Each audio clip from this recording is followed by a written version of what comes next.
ಆರ್ಯ ಸಂಗಮ್ ಜೊತೆ ಫೋನಲ್ಲಿ ಮಾತಾಡ್ತಿರುವಾಗ ಅಲ್ಲಿಗೆ ಇಂಚರ ಬಂದ್ಲು. ಬಟ್ ಆರ್ಯಂಗೆ ಅದು ಗೊತ್ತೇ ಆಗ್ಲಿಲ್ಲ.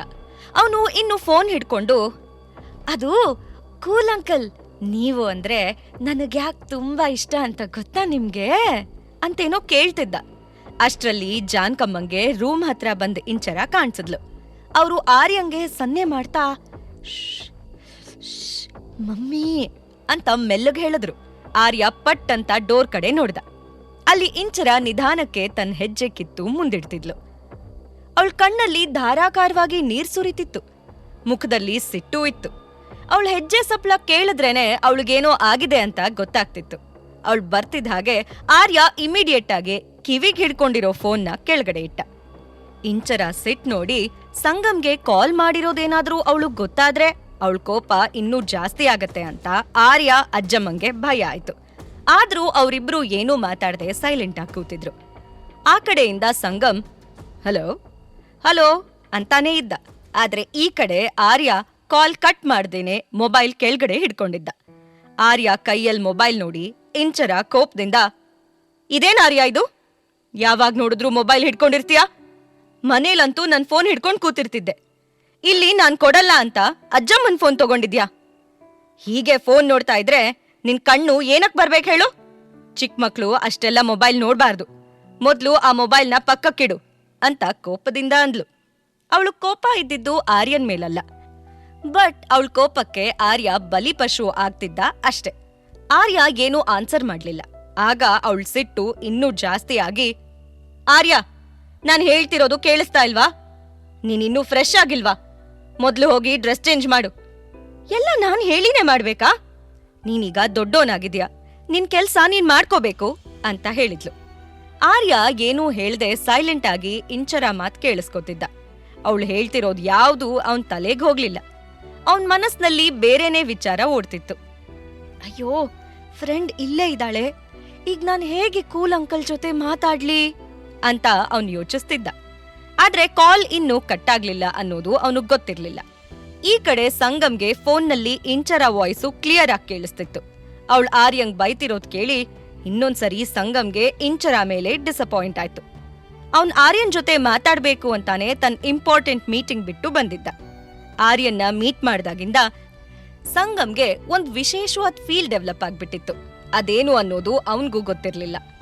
ಅಷ್ಟು ಕ್ಯೂಟ್ ಆಗಿರೋ ಮಗುಗೆ ಬೈಯೋಕಾದ್ರೂ ಹೇಗ್ ಮನ್ಸ್ ಬರುತ್ತ ಅವಳಿಗೆ? ನಾನಿಲ್ಲಿ ಆ ಮಗು ಹತ್ರ ಮಾತಾಡೋಕೆ, ಮೀಟ್ ಮಾಡೋಕೆ ತುದಿಗಾಲ್ನಲ್ಲಿ ಕಾಯ್ತಾ ಇದ್ದೀನಿ. ಆದ್ರೆ ಅವನಮ್ಮಂಗೆ ಅವನ್ ಬಗ್ಗೆ ಚೂರು ಕೇರೇ ಇಲ್ಲ. ಛೇ, ಏನ್ ಹೆಂಗ್ಸೋ ಇವಳು! ಪುಟ್ ಮಗುಗೆ ಹಾಗ ಬೈಯೋದಕ್ಕೂ ಒಂದ್ ಲಿಮಿಟ್ ಬೇಡ್ವಾ? ಯಾವಾಗ್ ನೋಡಿದ್ರು ಬೈತಾನೆ ಇರ್ತಾಳೆ. ಅವಳ ಮೈ ಪೂರ್ತಿ ಕೊಬ್ಬೆ ತುಂಬ್ಕೊಂಡಿದೆ. ಪಾಪ ಆರ್ಯ ಅವಳ ಹತ್ರ ಸಿಕ್ಕಾಕೊಂಡು ಒದ್ದಾಡ್ತಿದ್ದಾನೆ ಅನ್ಕೊಂಡ. ಒಂದ್ಸಲಿ ಅವನ್ಗೆ ಇಂಚರ ಮೇಲೆ ಕೋಪ ಬಂದ್ರು ಆರ್ಯ ಎಷ್ಟಂದ್ರೂ ಅವಳದ್ದೇ ಮಗ ಅಂತ ರಿಯಲೈಸ್ ಆಯ್ತು. ಸೊ ಅವನ್ ಬಯಸಿದ್ರು ಅಮ್ಮ ಮಗನ್ ಮಧ್ಯೆ ಇಂಟರ್ಫಿಯರ್ ಆಗೋಕೆ ಸಾಧ್ಯ ಇರ್ಲಿಲ್ಲ. ಹಾಗಾಗಿ ಆರ್ಯನ್ ಭೇಟಿ ಮಾಡೋ ತನ್ನ ಆಸೆನ ಅದೃಷ್ಟಕ್ಕೆ ಬಿಟ್ಟಿದ್ದ.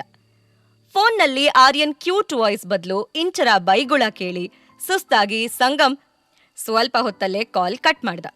ಅವನ್ ಕಾಲ್ ಏನೋ ಕಟ್ ಮಾಡಿದ್ದ, ಆದ್ರೆ ಆರ್ಯನ್ನ ಕಾಂಟ್ಯಾಕ್ಟ್ ಮಾಡೋ ವೇ ಕ್ಲೋಸ್ ಮಾಡೋಕೆ ಇಷ್ಟಪಡ್ಲಿಲ್ಲ. ಸೊ ಅವನು ಆ ನಂಬರ್ನ ಮೈ ಲಿಟಲ್ ಪ್ರಿನ್ಸ್ ಅಂತ ಸೇವ್ ಮಾಡ್ದ.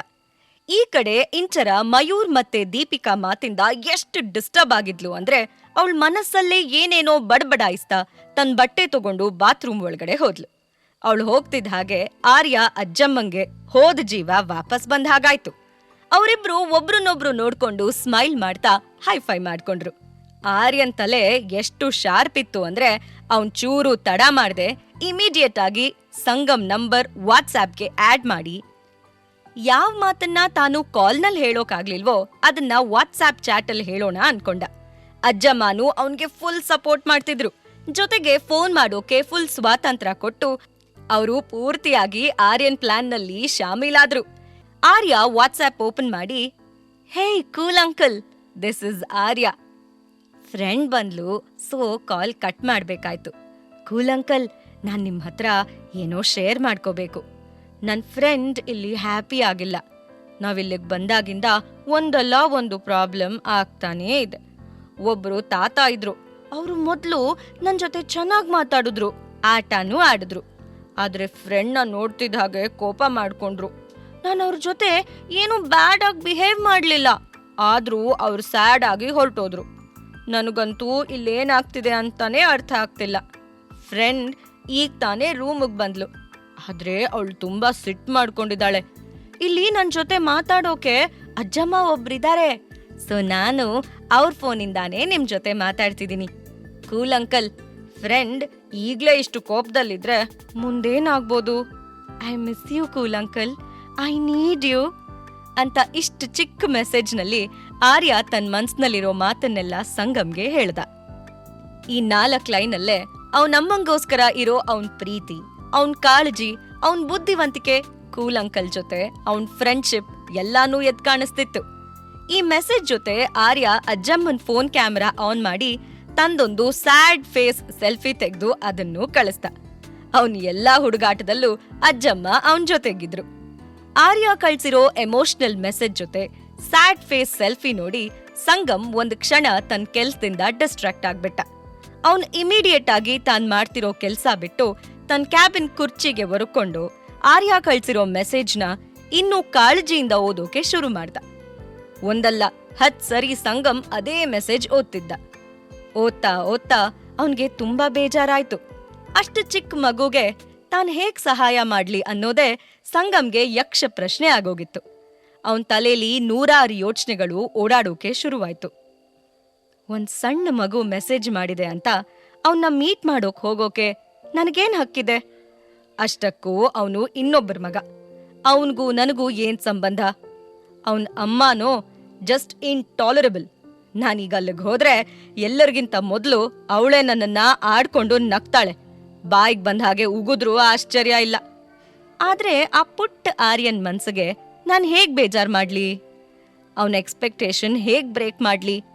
ಅವನು ನನ್ನ ನಂಬಿ ನನ್ನ ಹತ್ರ ಹೆಲ್ಪ್ ಕೇಳಿದಾನೆ, ಅಂಥದ್ರಲ್ಲಿ ನಾನು ಅವನಿಗೆ ಹಾಗೆ ಬಿಟ್ಬಿಡೋಕ್ ಸಾಧ್ಯ ಇಲ್ಲ ಅಂತ ಸಂಗಮ್ಗೆ ಅನ್ನಿಸ್ತು. ಅವನೆದ್ ನಿಂತು ಆ ಕಡೆ ಈ ಕಡೆ ಓಡಾಡ್ತಾ ಈ ಮೂಮೆಂಟ್ಗೆ ತಾನು ಹೇಗ್ ರಿಯಾಕ್ಟ್ ಮಾಡ್ಬೇಕು ಅಂತ ಆಳವಾಗಿ ಯೋಚಿಸೋದಕ್ಕೆ ಶುರು ಮಾಡ್ದ. ಒಂದ್ ಕಡೆ ಆರ್ಯನ್ ಮೇಲಿರೋ ಪ್ರೀತಿ, ಸೆಳೆತ ಆರ್ಯನ್ನ ಮೀಟ್ ಮಾಡೋಕೆ ಮೋಟಿವೇಟ್ ಮಾಡ್ತಾ ಇದ್ರೆ, ಇನ್ನೊಂದ್ ಕಡೆ ಇಂಚರ ಆಟಿಟ್ಯೂಡ್ ಅವನ್ನ ತಡಿತಾ ಇತ್ತು. ಈ ಕಡೆ ಇಂಚರ ಬಾತ್ರೂಮ್ನಲ್ಲಿದ್ದಾಗ ಆರ್ಯ ಅಜ್ಜಮ್ಮ ಇಬ್ರು ದೊಡ್ಡದಾಗ್ ಮಾತಾಡ್ತಾ ಇದ್ರು. ಅದು ಇಂಚರ ಕಿವಿಗೂ ಬಿತ್ತು. ಆದ್ರೆ ಅವ್ರೇನ್ ಮಾತಾಡ್ತಿದ್ದಾರೆ ಅನ್ನೋದು ಮಾತ್ರ ಅವಳಿಗೆ ಗೊತ್ತಾಗ್ಲಿಲ್ಲ. ಅರೇ ಆರ್ಯ, ಎಲ್ಲಿವರೆಗೂ ಬಂತು? ಏನ್ ಮೆಸೇಜ್ ಮಾಡ್ದೆ ಅವ್ರಿಗೆ ಅಂತ ಜಾನ್ಕಮ್ಮ ಎಕ್ಸೈಟ್ಮೆಂಟ್ನಿಂದ ಒಂದ್ ಕಡೆ ಫೋನ್ ನೋಡ್ತಾ ಇನ್ನೊಂದ್ ಕಡೆ ಆರ್ಯನ್ ನೋಡ್ತಾ ಕೇಳಿದ್ರು. ಸಂಗಮ್ 2 ದಿನಕ್ಕೋಸ್ಕರ ಆರ್ಯನ್ ಡ್ಯಾಡ್ ಆಗೋಕೆ ಒಪ್ಕೊಂಡೋ ಇಲ್ವೋ ಅಂತ ತಿಳ್ಕೊಳ್ಳೋಕೆ ಅಜ್ಜಮ್ಮ ತುಂಬಾ ಕ್ಯೂರಿಯಸ್ ಆಗಿದ್ರು. ಒಂದ್ ವೇಳೆ ಸಂಗಮ್ ಒಪ್ಕೊಂಡ್ರೆ ಅದರಿಂದ ತಮ್ಮ ಎಲ್ಲಾ ಸಂಬಂಧಿಕರ ಬಾಯಿ ಈಸಿಯಾಗಿ ಮುಚ್ಚಿಸ್ಬೋದು ಅಂತ ಅವ್ರ ಅನ್ಕೋತಿದ್ರು. ಅಯ್ಯೋ ಅಜ್ಜಮ್ಮ, ಸ್ಲೋಲಿ ಹೇಳಿ ಅಂತ ಬಾಯಿ ಮೇಲೆ ಬೆರಳಿಟ್ಟು ಸನ್ನೆ ಮಾಡಿ, ನಾನು ಮೆಸೇಜ್ ಮಾಡಿದೀನಿ, ಐ ನೋ ಕೂಲ್ ಅಂಕಲ್ ನನ್ಗೆ ಹೆಲ್ಪ್ ಮಾಡೇ ಮಾಡ್ತಾರೆ ಅಂತ ಕಾನ್ಫಿಡೆನ್ಸ್ನಿಂದ ಆರ್ಯ ಹೇಳ್ದ. ಅವನ್ನ ನೋಡಿ ಅಜ್ಜಮ್ಮ, ಅಲ್ಲ ನನ್ಗೊಂದು ವಿಷಯ ಹೇಳು ಆರ್ಯ, ಅವ್ರು ಹೆಲ್ಪ್ ಮಾಡ್ತಾರೆ ಅಂತ ನಿನಗ್ ಹೇಗ್ ಗೊತ್ತು? ಏರ್ಪೋರ್ಟಲ್ಲಿ ಅಂಥದ್ದೇನಾಯ್ತು ಅಂತ ಕೇಳಿದ್ರು. ಅದಕ್ಕೆ ಆರ್ಯ, ಏರ್ಪೋರ್ಟಲ್ಲಿ ಏನಾಯ್ತು, ವಿಲ್ಲನ್ ಎಂಟ್ರಿ ಮತ್ತೆ ರೌಡಿ ಅಂಕಲ್ ತನ್ನ ಫ್ರೆಂಡ್ಗೆ ಹೇಗ್ ತೊಂದರೆ ಕೊಟ್ರು ಅಂತ ಡೀಟೇಲ್ ಆಗಿ ಹೇಳ್ದ.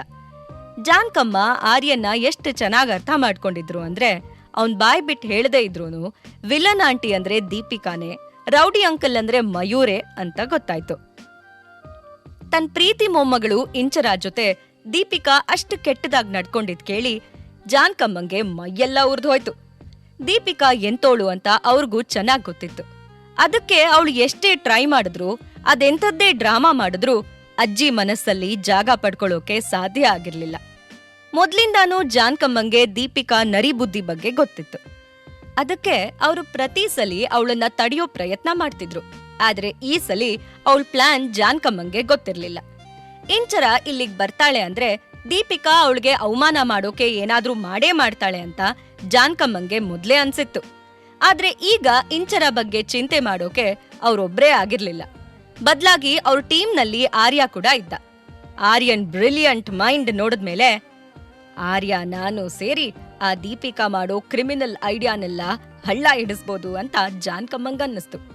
ಅಜ್ಜಮ್ಮ ಆರ್ಯನ್ ಕಿವಿನಲ್ಲಿ ಏನೋ ಹೇಳಿದ್ರು. ಅದನ್ನ ಕೇಳ್ತಿದ್ ಹಾಗೆ ಆರ್ಯ ತಾನ್ ಕೂತಲ್ಲಿಂದ ಎದ್ದು ಅಜ್ಜಮ್ಮನ್ನ ಹಗ್ ಮಾಡ್ಕೊಂಡು, ವಾಟ್ ಅಜ್ಜಮ್ಮ, ಸೂಪರ್ ಮಜಾ ಬರುತ್ತೆ ಅಂತ ಕಿರ್ಚ್ತಾ ಹೇಳ್ದ. ಬಾತ್ರೂಮ್ನಿಂದ ಹೊರಗಡೆ ಬರ್ತಿದ್ ಹಾಗೆ ಅಜ್ಜಮ್ಮ ಮೊಮ್ಮಗ ಒಬ್ರನ್ನೊಬ್ರು ಹಗ್ ಮಾಡ್ಕೊಂಡಿರೋದು ಇಂಚರ ಕಾಣಿಸ್ತು. ಅವಳು ಅವರಿಬ್ಬರ ಕಡೆ ನೋಡ್ತಾ, ಏನ್ ವಿಷಯ, ಅಜ್ಜಮ್ಮ ಮರಿ ಮೊಮ್ಮಗ ಮಧ್ಯೆ ಇಷ್ಟೊಂದು ಪ್ರೀತಿ, ಏನ್ ಗುಸುಗುಸು ಮಾತು ಅಂತ ತಮಾಷೆಯ ಕೇಳಿದ್ಲು. ರೂಮ್ ಒಳಗಡೆ ಬಂದಾಗ ಇದ್ ಕೋಪ ಇಂಚರ ಮುಖದಲ್ಲಿ ಈಗಿರ್ಲಿಲ್ಲ. ಅವಳ ಮಾತ್ ಕೇಳಿದ್ರೆ ಅವಳು ಎಲ್ಲಾ ಸಿಟ್ಟು ಸ್ನಾನ ಮಾಡ್ತಿದ್ದ ಹಾಗೆ ಹೊರಟೋಯ್ತು ಅನ್ನೋ ತರ ಅನ್ನಿಸ್ತು.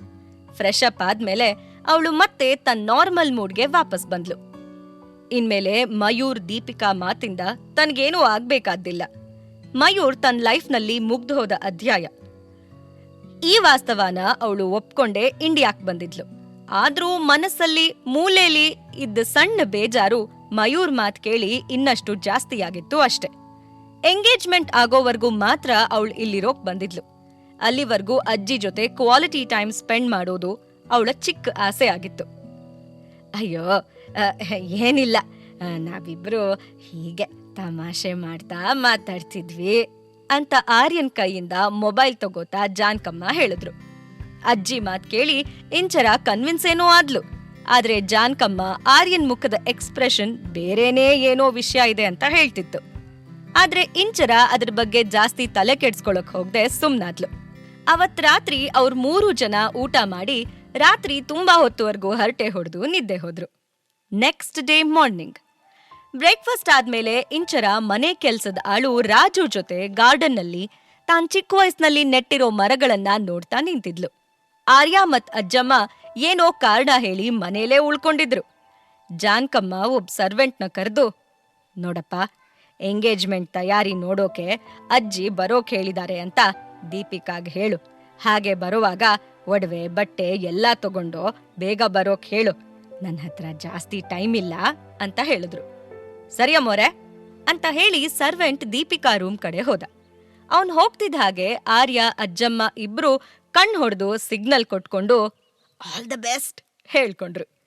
ಸರ್ವೆಂಟ್ ಬಂದು ಅಜ್ಜಿ ಕರೀತಿದ್ದಾರೆ ಅಂತ ಹೇಳಿದ್ ಕೇಳಿ ದೀಪಿಕಾಗೆ ಶಾಕ್ ಆಯ್ತು. ಅವಳು ಸರ್ವೆಂಟ್ ಕಡೆ ಆಶ್ಚರ್ಯದಿಂದ ನೋಡ್ತಾ, ಏನ್ ಹೇಳ್ತಿದ್ಯಾ, ಅಜ್ಜಿ ನನ್ನನ್ ಬರೋಕ್ ಹೇಳಿದ್ರಾ, ಐ ಯು ಶ್ಯೂರ್ ಅಂತ ಕೇಳಿದ್ಲು. ಅದಕ್ಕೆ ಅವನು, ಹೌದು ಮೇಡಮ್, ಬೇಗ ಬರ್ಬೇಕು ಅಂತಾನು ಹೇಳಿದ್ರು ಅಂತ ಹೇಳ್ದ. ಅದಕ್ಕೆ ಅವಳು, ಸರಿ, ನೀನು ಬಾ ನನ್ ಜೊತೆ, ನನ್ ಐಟಮ್ಸ್ನೆಲ್ಲ ಕೊಡ್ತೀನಿ, ನೀನ್ ಅದನ್ನೆಲ್ಲ ತಗೊಂಡು ಅಜ್ಜಿ ರೂಮ್ಗೆ ಹೋಗಿರು, ನಾನ್ ಬರ್ತೀನಿ ಅಂತ ಹೇಳಿ ಸರ್ವೆಂಟ್ಗೆ ತನ್ನ ಎಂಗೇಜ್ಮೆಂಟ್ ಡ್ರೆಸ್, ಒಡವೆ ಎಲ್ಲಾ ಕೊಟ್ಟು ಕಳ್ಸಿದ್ಲು.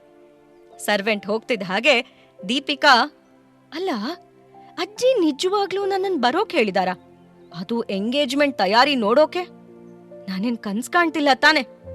ಎನಿವೆ, ನಾನು ಈ ಅವಕಾಶನ ಬಿಟ್ಕೊಡ್ಬಾರ್ದು. ಏನಾದ್ರೂ ಮಾಡಿ ಅಜ್ಜಿಗೆ ನೈಸ್ ಮಾಡಿ ಬೆಣ್ಣೆ ಹಚ್ಚಿ ಅವ್ರ ಮನಸ್ನಲ್ಲಿ ಜಾಗ ಗಿಟ್ಟಿಸ್ಕೋಬೇಕು.